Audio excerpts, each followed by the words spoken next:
सर्वात आधी तुम्हाला सगळ्यांना श्री स्वामी समर्थ. आता पितृवाढ चालू आहे, तर पितृवाढामध्ये आपल्याला अशी आपल्या दैनंदिन जीवनामध्ये म्हणजे रोज आपल्याला अशी कोणती सेवा करायची आहे, कोणते पूजा पाठ करायचा आहे, जेणेकरून की तुमचे पितृ जे आहे लवकरात लवकर संतुष्ट होऊन त्यांना गती मिळणार आहे. तर पितृ श्राद्ध करणे हा का गरजेचा आहे किंवा पितृपाठ हा का महत्वाचा आहे ह्याच्याबद्दल मी ऑलरेडी व्हिडिओ सांगितलेला आहे.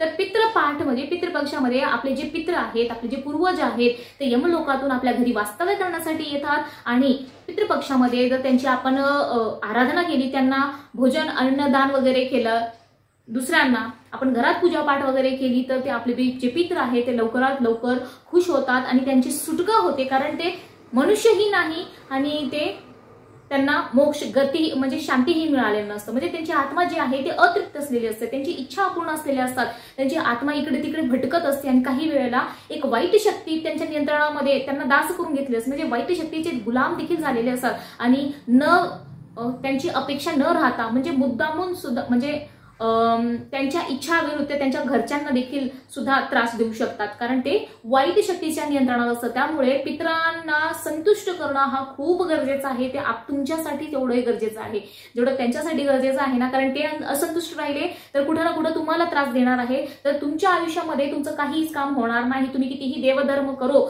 आणि पितृश्राद्ध हा एवढं महत्वाचा आहे कारण की स्वामी म्हणजे गुरुमाऊली स्वतः सांगतात, पूर्ण ब्रह्मांड एकीकडे झाले, तुमचे देव, तुमचे इष्टगुरु, तुमचे गुरु जे सगळे आहेत, तुमचे कुलदेवी सगळे जर एक झाले तरी पितृ जर असंतुष्ट असले तर तुमचं कोणताच काम होणार नाही. पितृ म्हणजे काय? पितृ म्हणजे एक प्रकारे आपले प्राईम मिनिस्टर म्हणून तुम्ही सांगू शकता. जर तुम्ही मुख्यमंत्र्याला केलेला आहे खुश, तुम्ही जे नगरसेवक आहे त्यांना खुश केलेलं आहे, मुख्यमंत्रीला खुश केलेलं आहे, पण जर प्रधानमंत्री तुमचे नाराज असतील तर तुमचे कोणतेच काम होणार नाही. तर त्याचप्रमाणे आपले जे पितृ आहेत, आपले पितृ हे प्रधान आहेत, प्रधानमंत्री आहेत, सर्वात महत्वाचा पितृ आहे. दैनंदिन जीवनामध्ये सुद्धा जे पितृ आहे ते त्यांना सर्वात आधी महत्व दिलेलं आहे. तर दैनंदिन जीवनामध्ये तुम्ही पूजापाठ कशी करणार आहे मी एकदम शॉर्ट मध्ये सांगणार आहे. याच्यामध्ये लॉंग मध्ये मी व्हिडिओ ऑलरेडी अपलोड केलेला आहे, तुम्ही बघू शकता चॅनलवर जाऊन. तर सर्वात आधी आपल्याला दैनंदिन जीवनामध्ये काय पूजा करायची आहे, तर जेव्हा तुम्ही आंघोळ वगैरे करता सर्वात आधी आपल्याला दक्षिणकडे तोंड करून, कारण दक्षिण दिशा ही पितरांची दिशा म्हणलेली जाते, तर दक्षिणकडे आपल्याला तोंड करून आसनावर बसायचं आहे आंघोळ वगैरे करून. आणि त्यानंतर जे आपले नित्यसेवेची पुस्तक आहे त्यामध्ये पितृ स्तुती असं दिलेलं आहे आणि त्यास पितृ तुष्टिकारक स्रोत असं दिलेलं आहे. 2 प्रकारचे असे स्रोत दिलेले आहे पितरांसाठी, तर तुम्ही ते दोन्ही स्रोत वाचू शकता. पितृ स्तुती जे आहे त्यासाठी तुम्ही यज्ञ छोटासा एक जसं शेण आहे, गौऱ्या जे आहे ते गौऱ्या घ्यायच्या आहेत आपल्याला आणि त्याच्यावर थोडंसं तेल, एक चम्मच तुम्ही गायचं शुद्ध तूप घ्या, 1 चम्मच काळे तीळ घ्या, हे दोन्ही मिक्स करून आपल्याला ते गायचे जे गौऱ्या आहेत त्या गौऱ्यावरती आपल्याला पितृ स्तुती म्हणत आपल्याला त्याच्यामध्ये डिटेलमध्ये दिलेलं आहे की तुम्हाला हवन कसं करायचं आहे किंवा तो यज्ञ कसं करायचा आहे पितरांच्या नावानं. ते तुम्ही 15 दिवस करा किंवा तुम्हाला जेवढे दिवस भेटते तेवढे दिवस तुम्ही करा. खूप खूप खूप तुम्हाला चांगला परिणाम तो देणार आहे. तर त्या पद्धतीने तुम्ही एक छोटासा हवन रोजच्या रोज तुमच्या घरी करू शकता. ते तुम्ही नाही झालं तर एखाद्या वेळेस तुम्हाला काही प्रॉब्लेम आला, जसं पिरियड्स आले, तर त्यावेळी तुम्ही काय करणार आहे, तिथीला केलं, पण रोज करायला काही हरकत नाही. छोटासा म्हणजे फक्त तुम्ही जर एक मोठी गौरी आणली तर तुम्हाला 15 दिवस तुम्ही रोज केला तरी ते तुम्हाला पुरे होऊन जाणार आहे. कारण तो पितृ स्तुती आहे फक्त 2 मिनिटाचा आहे आणि तुम्हाला प्रत्येक वेळा स्वधा म्हणायचंय, स्वाहा नाही म्हणायचं, स्वधा म्हणून तुम्हाला तो जे तेल तूप आहे त्या तुपामध्ये तुम्ही काळे तीळ टाका. 1 चम्मच तुपामध्ये 1 चम्मच काळे तीळ टाकून आपल्याला तो दोन्हीचा हळूहळू थोडं त्या चमच्याने आपल्याला हवन करायचं आहे तुमच्या पितरांच्या नावाने. ते तुम्ही दक्षिणमध्ये ठेवूनही करू शकता, कारण दक्षिण दिशा ही पितरांची दिशा आहे.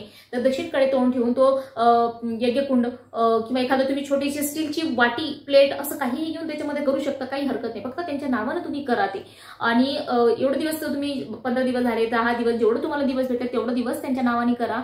खूप तुम्हाला लवकर रिझल्ट भेटणार आहे. आणि पितृसृष्टीकारक ही मंत्र त्यासोबत म्हणायचा आहे. त्यानंतर हातपाय वगैरे धुवून आपली जे नित्य सेवा आपण करतो ते सेवा तुम्हाला करायचं आहे. आणि ह्याच प्रकारे हे सेवा झाली हे पितरांच्या नावाने. त्यानंतर तुम्ही हिरण्यदान करू शकता. या वेळामध्ये अमावस्याला तुम्ही करू शकता किंवा ज्या दिवशी तुमच्या पितरांची तिथी आहे त्या तिथीला तुम्ही हिरण्यदान करू शकता. तर हिरण्यदान म्हणजे काय की एखाद्या ब्राह्मणाला एक जानवे, पाव किलो, अर्धा किलो, तुमचे यथाशक्ती जेवढे झाले तेवढे पेढे आणि दक्षिणा 10 रुपये, 11 रुपये, 21 रुपये, 1000 रुपये तुमच्या यथाशक्ती जेवढी दक्षिणा झाली, दानवे, पेढे आणि दक्षिणा हे तिन्ही मिळून ह्याला हिरण्यदान म्हणलं जातं. हे तुम्हाला तुमच्या जे ब्राह्मण आहेत त्यांना द्यायचं आहे. ही झाली दुसरी सेवा जी की पित्रांना जाते. ह्या सगळ्या सेवा पित्रांना संबोधित केलेलं आहे. म्हणजे हिरण्यदान हा पित्रांसाठी असतो आणि पितृस्तुती, पितृदृष्टिकारक तो सुद्धा पित्रांसाठी असतो. आणि त्यानंतर तुम्हाला काय करायचं आहे की जसं एक पोळी आहे दुपारी 12च्या नंतर किंवा 12 वेळेला, 12ला किंवा 12च्या थोडंफार नंतर,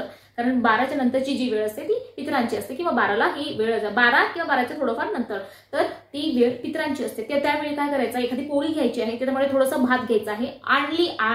आळणी भात ज्याला म्हणतो, ज्याच्यात मीठ टाकत नाही आपण, ते भात, पोळी, थोडंसं भात, त्यामध्ये थोडंसं तूप शिंपडायचं आहे आणि थोडेसे काळे तीळ द्यायचं आहे. ते तीळ वगैरे टाकून आपल्याला एक माळ मंत्र म्हणायचा आहे. ते कोणता मंत्र आहे मी सांगते. ऍक्च्युली ते मंत्र मला बी पाठ नाही आहे, मी इकडे स्क्रीनवरती पण देऊन देणार आहे.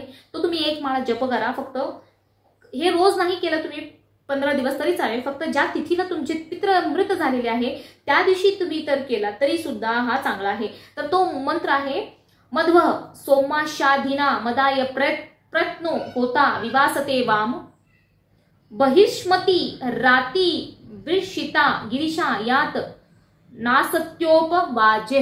हा मंत्र थोडासा अवघड आहे पण आपल्याला रोज नाही करायचा आहे. हा मंत्र तुम्ही रोज जर केला तर अति उत्तम आहे. सोन्याहून पिवळं आहे. पण तुम्हाला जर रोज शक्य नाही झालं एक माळ या मंत्राचा, तर कमीत कमी ज्या तिथीला तुमचे मृत झालेले आहेत पूर्वज, त्या तिथीला, त्याच दिवशी तुम्ही ज्या दिवशी त्यांचं श्राद्ध करता त्या दिवशी कमीत कमी हा एक माळ हा मंत्राचा जप करायचा आहे. आणि तुम्हाला जर रोज करायचा असेल तर ओम पित्र देवताभ्यो नमः तुम्ही म्हणलं तर तुमचे जे पित्र आहे त्यांनाच हा नमस्कार तुमचा जाणार आहे. तर हे असं आपल्याला एक माळ मंत्र म्हणून, आणि त्यानंतर जो हा तुम्ही नैवेद्य त्यांच्यासाठी ठेवलेला आहे, पोळी, भात, काळे तीळ आणि त्याच्यावर तूप टाकलेला आहे, तो मंत्र म्हणायचा आहे माळ्यानी.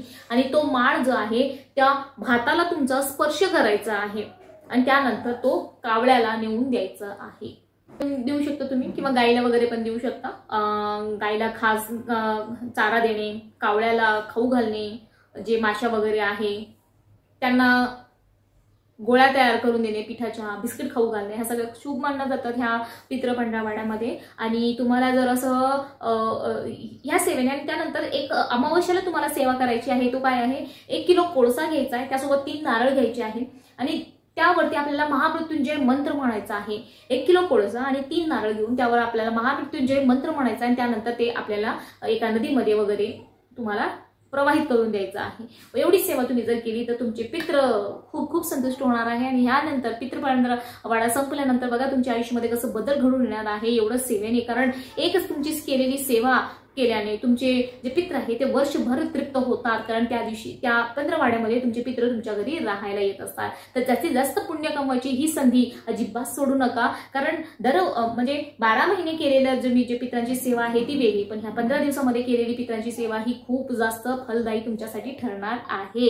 आणि जर तुम्हाला विचार येत असेल की ह्या पितृ पंधरवाड्यामध्ये आपण एखादी सेवा करू शकतो का, पारायण करू शकता, तर ही सेवा खूप चांगली असते. तुम्ही जर गुरुचरित्राचा पारायण करायची तयारी आहे तुमची ह्या पंधरवाड्यामध्ये तर खूप चांगलं असणार आहे. स्वामी चरित्राचा पारायण करा, दुर्गा देवी म्हणजे जे दुर्गा सप्तशतीचा पारायण आहे तो करा, नवनाथचा पारायण करा, श्रीमद भागवतचा पारायण करा. जे तुम्ही पारायण करणार आहे तो खूपच फलदायी ठरणार आहे. कारण की पारायण केल्याने आपले पित्र संतुष्ट होतात. एखादं चांगलं कार्य आपण या ड्युरेशन मध्ये म्हणजे ह्या अवधीमध्ये जर करत असतो तर आपले पित्र आपल्याला बघून ते खूप खुश होतात आणि ते संतुष्ट सुद्धा होतात. तर तुम्ही या काळामध्ये पितृ पंधरवड्यामध्ये पारायण करू शकतात. व्हिडिओ आवडला असेल तर लाईक सबस्क्राईब नक्की करा. श्री स्वामी समर्थ.